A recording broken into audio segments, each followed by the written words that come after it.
Welcome to Networking RX, a podcast devoted to helping business professionals like you enhance your networking skills in order to become more proficient giving and receiving quality business referrals and improving the overall quality of your life and the lives of those around you. The Networking RX podcast is a production of AmSpirit Business Connections, an organization whose mission is to empower business success through networking.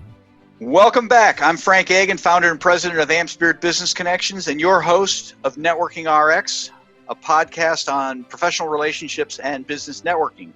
Thanks again for listening, subscribing, and thank you for referring others.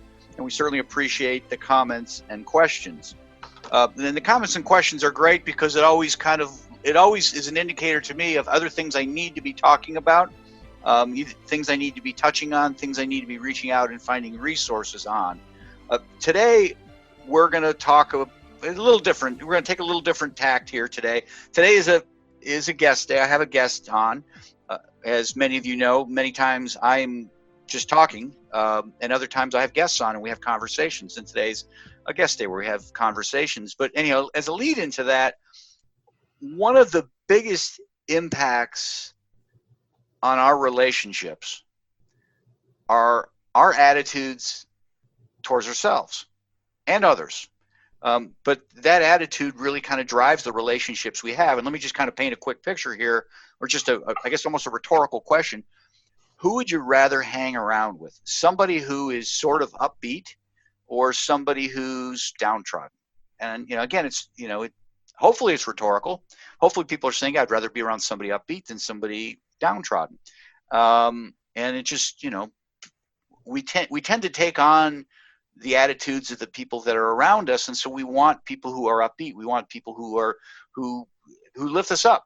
Not that we oppose or we shouldn't help other people, but all things being equal, we're going to try and bring energized, excited, happy people into our lives. Hopefully, most people, I believe, listening to that get that. And so, attitudes is a real driver again towards ourselves and others. And one of the big drivers of attitudes is, and it's beautiful because it rhymes, is gratitude. And, just being thankful for what we have, being thankful for others. So at any rate, I have been talking with people and doing what I do, networking. And I met a woman named mary.ceccanese. And Mary is affiliated with the University of Michigan. Many of my friends down here in Columbus, Ohio are not going to like that, but you just have to deal with it. She's the principal consultant with an organization called Dynamic Connections, but she is also, like I said, affiliated with the University of Michigan, the executive education program there. And she does a number of things with respect to gratitude. And so I wanted to get her on and really talk about gratitude as she has learned, because she's learned from some of the very best at the University of Michigan, and have a conversation on gratitude. And then next week, here's my big tease, I will have a neuroscientist on who's going to kind of talk about how she calls it geeking out. Her name is Melissa, but Melissa's going to talk about how gratitude, the inner workings of gratitude in our brain, and what happens from a chemical standpoint. So anyhow, enough of promoting that. Mary, welcome to the program. Thank you so much, Frank, for having me. I'm delighted to be here. Now, how did you get into the gratitude thing? Well, probably about 10 years ago, I was reading Professor Kim Cameron's book, and it's on positive leadership. And the second chapter is about how to create a positive work climate. And the three components of a positive work climate are compassion, forgiveness, and gratitude. Okay. And I just thought, those are not words that you hear at work. And I just developed some curiosity and asked him some questions, and then just started doing some reading because I wanted to know more about how gratitude affects us. I wanted to know some of the research because it's what people refer to as a soft science. I want to be able to show them that it wasn't just, wouldn't it be nice if that there's actual research behind what happens when we're grateful. How do you define gratitude? I refer to Professor Robert Emmons as the guru of gratitude. And he says that it's the acknowledgement of goodness in one's life. So actually thinking about the fact that something has happened to you that's positive, and recognizing that where that came from lies at least partially outside of ourselves. So in other words, somebody did something. A really, really great example of this is, I don't know whether it was like 8-10 years ago, people were in line at the drive-through of Tim Horton, and one person paid for the person behind, and the next person paid for the person behind, and this went on for hours. It's because the way we are wired, when we are grateful, we become generous. And so nobody went up to the cars and said, you have to pay because somebody paid for you. It was just innate in us. Yeah. We want to be generous to express our appreciation for having received something. That's it. Well, this is kind of a funny story aside to that. I've read that, maybe not that particular study or that particular story, but someone else had as well. And we were talking on it. And she said, I really wanted to do that. I really wanted to kind of set this in motion. So she went to McDonald's. They didn't have a Tim Hortons, and it doesn't matter, right? It's a drive-through. Yeah. And she said she waited 10 minutes until a car came up. So she waited 10 minutes just to get somebody behind her. She got somebody behind her and went up to the window to pay and said, well, here's mine, and I want to pay for the person behind me. And the person behind just got a small coffee, so it was like $1.30. She's like, oh, come on, people. I thought that was funny. Yes. Anyhow, yes. You had indicated that people look at this as a soft science, and it's not really as soft as it once was. I mean, I think the last 30 years, what we've uncovered and the emotions, the benefits of gratitude. I mean, this is not somebody's conjecture. Hey, I think these things. No. You cited Dr. Emmons, I think it was. Is yes. that correct? Yes. Has found all sorts of benefits with respect to gratitude. Can you share what some of those benefits are? Absolutely, and I want to include Dr. Moore in on this as well, because both of them. In fact, there's more and more people researching gratitude now, and so they keep adding the benefits, which are so fantastic. Yeah. When I give a presentation, I talk to people about the fact that, yes, it improves self-esteem, greater psychological, physiological health, ability to cope with everyday stress. Gratitude enhances empathy, reduces aggression, makes us feel closer to God, higher levels of positive emotion, improve relationships, and better sleep. And I'll tell you, I'm not fussy. I'll take any one of those. They're all great benefits. Yeah. Well, I notice myself that if I can sit in a quiet moment, and I need to take more quiet moments and just kind of take an inventory of my life. I mean, I don't mean a physical inventory, but just an inventory of everything I've got going, and not worry about what I don't have, but just be reflective of what I do have. A sort of calm comes over me. I'll tell you, I think the researcher's name is Seligman, Marty Seligman. And he says, his research shows that when you go to bed at night, if you just lay your head on the pillow and think about 3 good things that happened that day, you will sleep better. And he said, if you do it for a week, he said, you won't be able to stop because your benefits of happiness and gratitude will increase because of it. So it's like, boy, that doesn't take a lot of work. And when you think about it, at that point, when we're going to bed, our mind quite often is still reeling about our day and what transpired and then what we've got coming tomorrow? What's on the agenda? Where do I have to be and when? And all of these things, instead of, as you were expressing, focusing on, okay, what have I got to be grateful for today? And Yeah. I'll tell you, one of the easiest things I share with people is, we're not talking about, oh, I got a promotion today, or I won the lottery. No, we're talking about things like, one January night, I was driving home from work and I hit 4 green lights in a row. Right. And I knew my husband was making homemade chicken soup, and that brought me closer to getting that soup and getting home. And that, for me, that day, that was the thing that I was grateful for. Yeah. It just puts your head and your mind in a totally different place. Yeah. It's several years ago, I think my oldest was a senior in high school. I bought 3 5x8 little notebooks. Actually 4. I bought 4. 1 for each of my kids and my wife. In January 1, I started in each one of them writing what I was grateful about them for. And I did it for a year, and January 1 of the next year, I gave them to them. Yeah. And my oldest son, he's pretty stoic, he came down, because it wasn't real ceremonious. It's like, hey, Christmas was over, gifts are over. Here, I wanted to give these to you. I put my last entry in for December 31st, and I handed him. He came downstairs, and he said, I'm going to get choked up here. He said, Dad, stand up. He said, I've got to give you a hug. If I don't give you a hug, my girlfriend said she's going to come down and give you a hug.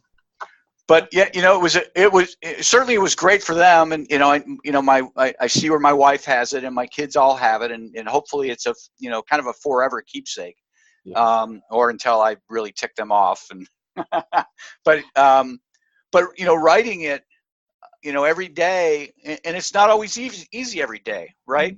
Because they're, I got teenage kids, my wife, we butt heads, right or wrong. It's just, that's relationships. But to stop and say, okay, today wasn't a great day, but there's something good in today, and I need to figure that out.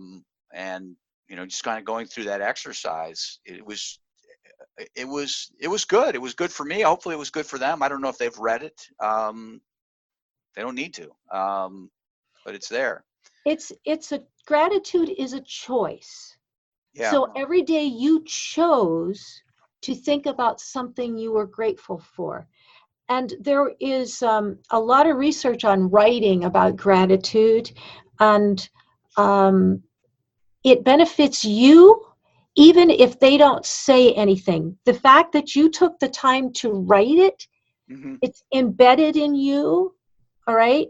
And it was one of the greatest gifts that you could ever give them, was that. Yeah. Whether they recognize it now or not, it's not important. The thing is that you did it, and they will have that for the rest of their life, and I am sure they will cherish it. Well, I hope you're right. Moving on here, we have spoken, and you've shared some materials with me. I certainly, before we finish, want to get on here the work of Glenn Affleck and the cardiac patients. I certainly want to talk about that, and then the study related to gratitude journals. Yes. Group 1, the burdens versus the blessings. Yes. Start with either one, whatever you want, but I want to certainly get those. I thought those were really powerful. Okay, very good. Well, Glenn Affleck has studied cardiac patients, and what he's done is he's tracked people who look at the fact that when they had their heart attack, it was someone else's fault. Like, it was all my boss's fault. If he wasn't so mean, right, I wouldn't have had this heart attack. Versus someone who goes, oh my gosh, this is a real wake-up call, and I want to make sure that I do something useful with my life. I've been given a second chance. And what he's found is that the first group are 8 times more likely to have a heart attack again within 5 years than the second group. Oh. It's just because they chose to be grateful. It's just, like I said earlier, physiological, psychological changes happen when we're grateful. Yeah. Isn't that amazing? Well, Oh, sorry, go ahead. no, I was going to say, again, these are things that they've always been part of the human condition, if you will, but we're just really tapping into that, hey, they're for real. Yes. People have kind of known these things, but science is actually shining an actual data light on these things. And, thank God for computers and and just the advancement of, data and different ways of measuring and testing. It's fascinating to me. But yeah, go ahead. I certainly want to talk about the blessings versus burdens study. Oh, yes. This is our friend, Professor Emmons again. And I love talking about this. His very first study that he did on gratitude journals was with students because he was teaching. And so Sure. He had one group of his students write once a week 3 to 5 things they were grateful for. The second group, they were to write down just everyday things, like things necessarily that kind of went wrong, okay? Once a week, 3 to 5. And then he had a control group that just wrote, all right? So the people that wrote about blessings wrote about their generosity of friends and sunset through the clouds and right to vote. And the people who wrote about their burdens, you knew they worked at a university because hard to find parking was on that list. Finances depleting quickly. And the one that always gets me is, you are definitely having a bad day if you burn your mac and cheese. Yeah. So after 10 weeks, he, was doing this study to find out, okay, so what happened to the people who wrote about the blessings? And in all honesty, he was absolutely blown away to find out that they felt better about their lives as a whole, more optimistic about the future, 25% happier than the other participants in the study, fewer health complaints, and they even exercised more. Interesting. In fact, he was so astounded, he decided he had to do it again because he just didn't think that this was going to be realistic. Right. And he found the same thing happened again. So he's done numerous other studies, but those are the ones that I think at this point he's most well known for, are those wonderful gratitude journal studies. The other thing you had talked about when we spoke that I really want to kind of get on the program, and then I want to spend some time talking about you and your business and how we can help you, but hedonic adaptation. Oh my gosh. Yes. Hedonic adaptation is one of those academic phrases that we kind of stare at for a while. The best way to explain hedonic adaptation, which is a way to cultivate gratitude when you don't have a lot of time, all right, is to think about, all right, so you see a child who's so excited their birthday is coming and they really want a red bicycle, okay? They're 6 years old. They're like, oh man, this would give me freedom. And they bug you week after week, month after month before their birthday. I got kids, I get it. Yes. And so lo and behold, they get the red bicycle and they are over the moon about it. Okay, but a month later, are they that excited?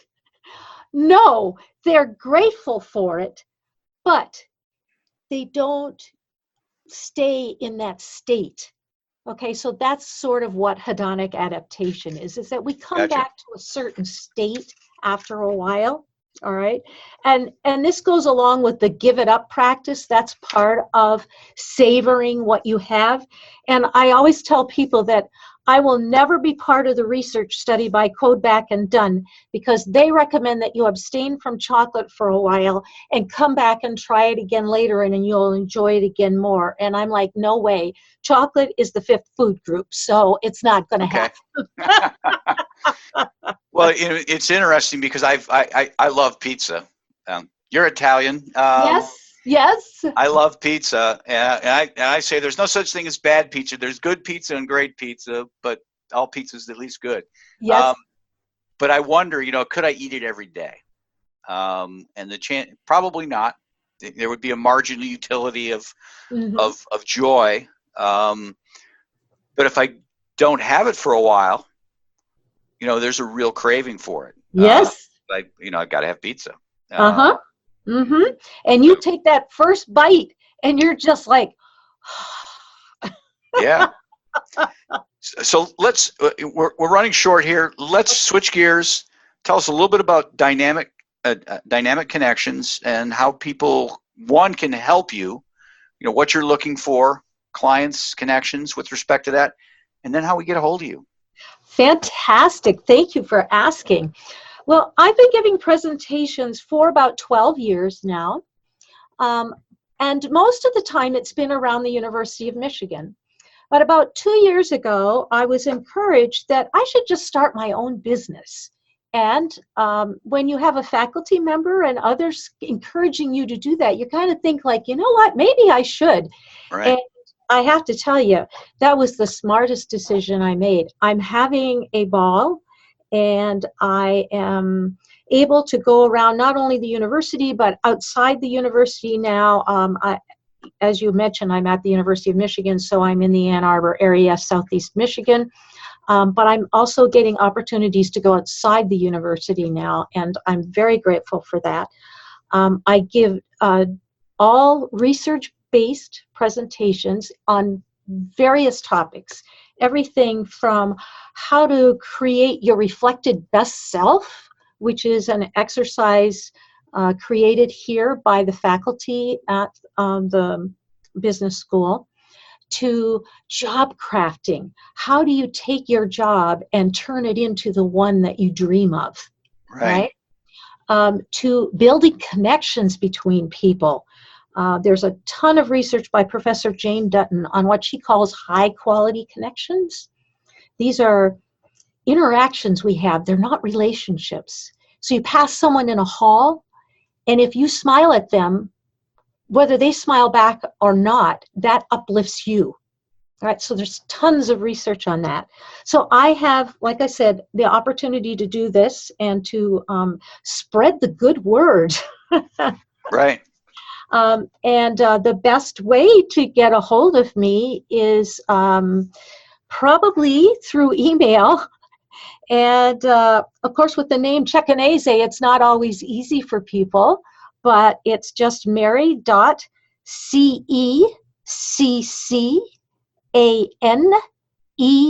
as in Sam, @gmail.com.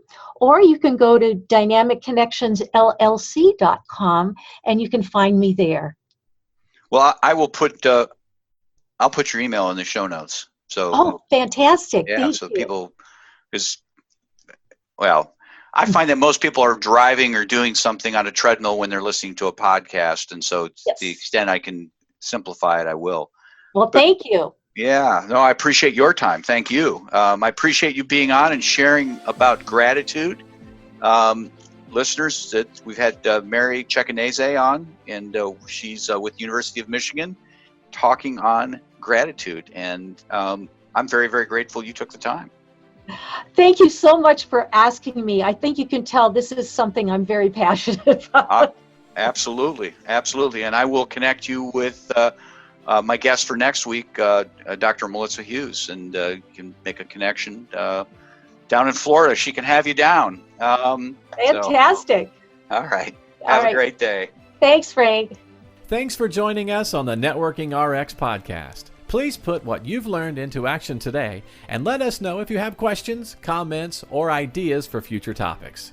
You can email them to us at podcast@amspirit.com. That's AmSpirit.com. Finally, so you never miss an episode, be sure to subscribe to the Networking RX podcast through iTunes, Overcast, or however you receive your podcasts. Now get out and network with someone. The Networking RX podcast is the copyright production of AmSpirit Business Connections. All rights reserved.